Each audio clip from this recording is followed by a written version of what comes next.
সন্তান যত আছে রে, আদমের বেটা বেটিরা যত আছে, সমস্ত লোক গুনাহগার, সমস্ত লোক পাপী, সমস্ত লোক খাতাকার। কিন্তু নবী বলেছেন উম্মত, গুনাহগারের মধ্যে, পাপীদের মধ্যে ওই উম্মত, ওই আল্লাহর বান্দা সব থেকে বেশি ভালো রে, সব থেকে বেশি ভালো। আত-তাওয়াবুন, যে গুনাহ করার পর তওবা করবে, তওবা করবে, যে গুনাহ করার পর, ওই লোকটা হলো আল্লাহর কাছে সব থেকে বেশি ভালো। তাহলে বোঝা গেল মানুষের কাম হলো গুনাহ করা, মানুষের কাম হলো গুনাহ করা। মানুষ গুনাহ করবে আর আল্লাহর কাম হলো মাফ করা। আল্লাহর নাম হলো গাফফার, আল্লাহর নাম হলো গাফফার। আল্লাহ মাফ করনে ওয়ালা, মানুষ হলো গুনাহ করনে ওয়ালা, আল্লাহ হলেন মাফ করনে ওয়ালা। তাহলে বন্ধুরে, জীবনে যদি কোনো গুনাহ হয়ে যায়, পাপ হয়ে যায়, আল্লাহর দরবারে তওবা করেন। তওবা করতে গেলে আল্লাহ রাব্বুল আমিন জীবনের গুনাহকে মাফ করে দিবেন, জীবনের গুনাহকে আল্লাহ মাফ করে দিবেন। কিন্তু তওবা করতে হবে। এবার তওবাটা কেমন করতে হবে? কত মানুষ তওবা করবে দেখেন, তওবা আস্তাগফিরুল্লাহ, তওবা আস্তাগফিরুল্লাহ, তওবা আস্তাগফিরুল্লাহ। জি না, এটা তওবা হয় না। আস্তাগফিরুল্লাহ ওয়া আতুবু ইলাইহি, আস্তাগফিরুল্লাহ ওয়া আতুবু ইলাইহি, আস্তাগফিরুল্লাহ ওয়া আতুবু ইলাইহি। এটা হলো তওবা ইস্তিগফারের দোয়া। পড়বেন আপনি যত পারবেন, এই দোয়াটা যত পড়বেন অত আল্লাহ খুশি হবে, অত রুজিতে আপনার বরকত দেবে, অত আল্লাহ তাবারাক ওয়া তাআলা আপনাকে প্যার মহব্বত করবেন যত পড়বেন। আস্তাগফিরুল্লাহ ওয়া আতুবু ইলাইহি, আস্তাগফিরুল্লাহ ওয়া আতুবু ইলাইহি। ভাই, তাহলে গুনাহ মাফ করতে গেলে তওবা করতে হবে। গুনার দু কিসিম আছে, একটা হলো সাগিরা গুনাহ আর একটা হলো কাবিরা গুনাহ। সাগিরুন মানে ছোট, একটা হলো ছোট গুনাহ, একটা হলো বড় গুনাহ।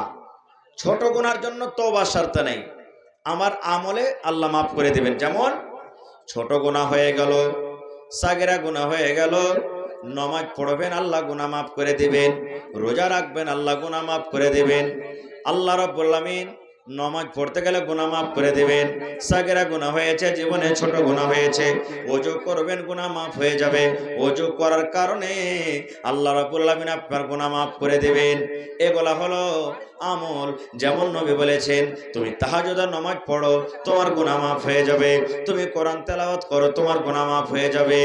এই মুসলমান, আমল করতে গেলে সাগিরা গুনাহগুলো মাফ হয়ে যায়, কিন্তু কাবিরা গুনাহ মাফ করতে গেলে, কাবিরা গুনাহ মানে হলো বড় গুনাহ, কাবিরা গুনাহ মানে হলো বড় পাপ, কাবিরা গুনাহ মানে বড় গুনাহ। কাবিরা গুনাহ করতে গেলে যতক্ষণ পর্যন্ত তওবা না করবেন, বিনা তওবাতে আল্লাহ কাবিরা গুনাহ মাফ করবেন না। তওবা করতে হবে। যেমন শরাব পান করা কাবিরা গুনাহ, মদ পান করা কাবিরা গুনাহ, জেনা করা কাবিরা গুনাহ, ঝুট কথা বলা কাবিরা গুনাহ, তহমত লাগা কাবিরা গুনাহ, গীবত করা কাবিরা গুনাহ, চুগলখড়ি করা কাবিরা গুনাহ। এই সমস্ত কাবিরা গুনাহ হলো গে মা আমার ভাইরা, এগুলা গুনাহ তখন আল্লাহ মাফ করবেন না যতক্ষণ পর্যন্ত আপনি খালিস নিয়াতে তওবা না করবেন। কেমন করে তওবা করতে হবে? গুনাহ হয়ে গেল, চুরি করে নিলেন, জেনা হয়ে গেল, আপনি চুগলখড়ি করেছেন, গীবত করেছেন, মদ পান করেছেন, আল্লাহর দরবারে আপনাকে অন্তর থেকে তওবা করতে হবে। মাবুদ রে, আল্লাহ আমার দ্বারাতে ভুল হয়েছে, আল্লাহ জি আমার দ্বারাতে গুনাহ হয়েছে, আল্লাহ জি আমি ভুল করেছি, আল্লাহ আল্লাহ আমি গুনাহ করেছি, দুনিয়ার মানুষ কেউ দেখতে পায়নি, দুনিয়ার কোনো মানুষ জানে না, কিন্তু আল্লাহ তুমি জানো, তুমি দেখতে পেয়েছো। আল্লাহ আল্লাহ দয়া করে তুমি আমার জীবনের গুনাহ খাতাকে মাফ করে দাও। আল্লাহ আর জাইনা শুইনা বুঝা জীবনে কোনোদিন গুনাহ করব না, আল্লাহ তুমি আমার গুনাহটাকে মাফ করে দাও। এরকম ভাবে খালিস নিয়াতে তওবা করতে হবে। যার ব্যাপারে আল্লাহ কোরআনে বলছেন, ইয়া আইয়ুহাল্লাযীনা আমানু তুবু ইলাল্লাহি তাওবাতান নাসুহা। সুবহানাল্লাহ। একটা মানুষ গুনাহ যখন করে, পাপ যখন করে, গুনাহ করার পর, পাপ করার পর যখন তওবা করে, আল্লাহ কত খুশি হয় জানেন, কত রাজি হয়। সুবহানাল্লাহ। দেখবেন আমার মায়েরা খালারা যখন বাচ্চা থাকে কোলে, 2 মাস 3 মাস 4 মাস 5 মাস 1 বছরকার বাচ্চা থাকে, বাচ্চাটা সুবহানাল্লাহ ঝুল্লুতে শুইতে আছে, খাটে শুইতে আছে, আর আমার মায়েরা কাজ কাম করছে। এবারে ছেলেটা যদি একটু প্যাঁক রে কান্দা উঠে, আল্লাহুস সামাদ, ওই মা আর কাম করতে পারবে না, মার ঝাড় দিতে পারবে না, মা ভাত রান্না করতে পারবে না, মা তরকারি কাটতে পারবে না, মার দিল খানা টেনে গেল। আহারে আমার ছেলেটা কান্দে উঠেছে, আহারে আমার ছেলেটা কান্দে উঠেছে, আমার ছেলেটা দুধ পান করবে, আমার ছেলেটাকে ভোক লেগেছে। এই করে মুসলমান মা দুনিয়ার সমস্ত কাম কাজকে বাদ দিয়ে, মা সমস্ত দুনিয়ার কামকে ত্যাগ করে, মা নিজের বাচ্চাকে, নিজের ছেলে মেয়েকে মা নিজে দুধ পান করাবে। মা দুধ পান করিয়া মা মনে শান্তি পাবে, আরাম পাবে, মা খুশি হয়ে যাবেন। আল্লাহ বলেন, বান্দারে তুমি যখন গুনাহ করো, পাপ করে বান্দা, যেমন একটা বান্দি মা যেমন নিজের বাচ্চাকে দুধ পান করিয়ে খুশি হয়ে যায়, ঠিক আমি আল্লাহ তাআলা যখন কোনো মানুষ গুনাহ করে, যখন কোনো মানুষ পাপ করে, গুনাহ করার পর, পাপ করার পর আমার দরবারে যখন তওবা করে, আমি আল্লাহ রাব্বুল আলামিন ওই মায়ের থাইকাও বেশি আমি আল্লাহ খুশি হয়ে যাই, আমি আল্লাহ বেশি খুশি হয়ে যায়। এই জন্য ভাইরে আমরা হলাম পাপী, গুনাহগার, খাতাকার, তওবা করতে হবে ভাই। রাত দিন আমরা গুনাহতে ডুবে থাকি, রাত দিন আমরা পাপে পড়ি, কিন্তু তওবা করার আমাদের ফুরসত হয় না।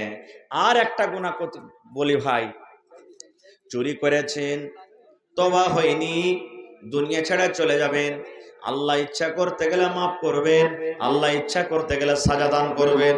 মদ পান করেছেন, তওবা হয়নি, তওবা করেননি, তওবা বিনা তওবাতে মারা গেছেন, আল্লাহ ইচ্ছা করতে গেলে মাফ করবে, আল্লাহ ইচ্ছা করতে গেলে গুনাহ করবে। কিন্তু মুসলমান, মানুষের জীবনে একটা পাপ এমন আছে, মানুষের জীবনে একটা গুনাহ এমন আছে রে, সেই গুনাহটা কইরা যদি মুসলমান মরে যায় আর তওবা যদি না করে, আল্লাহ বলবেন, বান্দারে আমি আল্লাহ সেই গুনাহটা তোমার মাফ করতে পারবো না। মানুষের জীবনে একটা পাপ, একটা গুনাহ এমন আছে, যদি বিনা তাওবাতে যদি কইরা মুসলমান মরে যায়, আল্লাহ বলছেন ওই গুনাহটা আমি মাফ করব না। নামাজ পড়িসনি, আমি আল্লাহ চাইতো মাফ করব, চাইতো তোকে সাজা দিব। রোজা করিসনি, আমি আল্লাহ চাইতো মাফ করব, চাইতো সাজা দিব। হজ করিসনি, আমি আল্লাহ চাইতো মাফ করব, চাইতো সাজা দিব।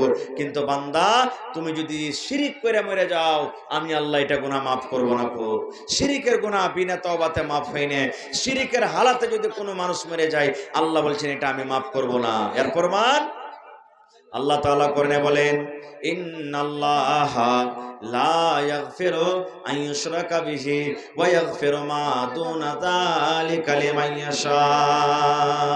আল্লাহ তাআলা বলেন, দুনিয়ার মানুষ রে, ইন্নাল্লাহা, নিশ্চয়ই আল্লাহ তাআলা, লা ইয়াগফিরু, আল্লাহ মাফ করবে না, যে আল্লাহ তাবারক ওয়া তাআলার নিকটে আল্লাহর সাথে যারা শরীক করেছেন, আল্লাহ শিরকের গুনাহটাকে মাফ করবে না। ওয়া ইয়াগফিরু, আর আল্লাহ তাবারক ওয়া তাআলা মাফ করে দিবেন, আল্লাহ ক্ষমা করে দিবেন এই শিরক ছাড়া মানুষের জীবনে যা গুনাহ হয়েছে। আল্লাহর ইচ্ছে, আল্লাহ যদি চাহে তো অন্য গুনাহ মাফ করবেন, সাজা দিবেন, কিন্তু আল্লাহ শিরকের গুনাহকে জীবনে মাফ করবেন না। এবার শিরিক কাকে বলে ভাই? শিরিক কোন কোন গুনাহটাকে বলে ভাই মুসলমান? আজকে আমরা ঘরে ঘরে শিরিকের গুনাহ করি, বাড়িতে বাড়িতে শিরিকের গুনাহ করি, কিন্তু আমরা আসলে ওগুলা জানি না যে শিরিক হয় কি হয় না। যেমন দেখবেন কোনো মা, খালা, দাদি, নানি, ভাই কোদাল চপাইতে গেছে, কাঠ চপাইছে, একটুখানি হাত দরদ হয়ে গেল, রগ চমকে গেল, তখন কি বাঁধে? কালো ধাগা, নাকি কালো ধাগা বাঁধে না? খুব আরামের সাথে খুশি হয়ে কালো ধাগা বানছে, একটু লাল ধাগা কালো ধাগা খান বেঁধে দিত গে, আমার হাতের রগটা চমকে গেছে। এই আমার মায়েরা খালারা, আল্লাহ রসুল বলেছেন, এই আমার মায়েরা ভাইরা শোনেন, মান তাআল্লাকা তামিমাতান ফাকাদ আশরাক, যদি তুমি গলাতে তাবিজ বাঁধো, যদি তুমি হাতে তাবিজ বাঁধো, তুমি যদি হাতে ধাগা বাঁধো, এটা শিরিক হয়ে গেল রে, শিরিক হয়ে গেল, এটা শিরিক হয়ে গেল, এটা পাপ হয়ে গেল। খবরদার খবরদার, তুমি ধাগা বাঁধিও না, তুমি তাবিজ বাঁধিও না, তুমি কোরআনের আয়াত লেখা তুমি গলাতে হাতে লটকাইও না, কারণ এটা শিরকের পাপ, এটা হলো গুনার পাপ।